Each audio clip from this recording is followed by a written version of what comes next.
ആലുവയിൽ ചതുപ്പിൽ പുരുഷന്റെ മൃതദേഹം കണ്ടെത്തി. ആലുവ പെരിയാറിനടുത്തുള്ള കുട്ടമശ്ശേരി ഭാഗത്തെ ചതുപ്പിലാണ് പഴകിയ നിലയിലുള്ള മൃതദേഹം കണ്ടെത്തിയത്. സത്യപ്രകാശ് രാഹുൽ സാഹു എന്ന പേരിലുള്ള ഐഡന്റിറ്റി കാർഡ് പോക്കറ്റിൽ നിന്ന് കണ്ടെത്തിയെങ്കിലും മൃതദേഹം ഇയാളുടേത് തന്നെയെന്ന് പോലീസ് സ്ഥിരീകരിച്ചിട്ടില്ല. ആലുവ പോലീസ് കേസെടുത്ത് അന്വേഷണം ആരംഭിച്ചു.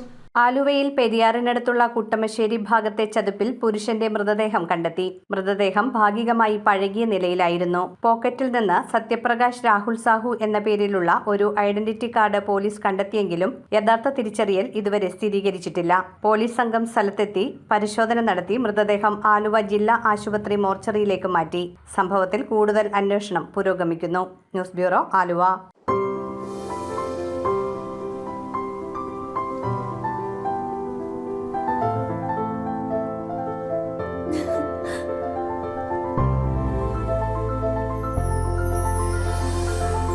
കളങ്കമില്ലാത്ത സൗഹൃദം പോലെ കലർപ്പില്ലാത്ത വിശ്വാസം.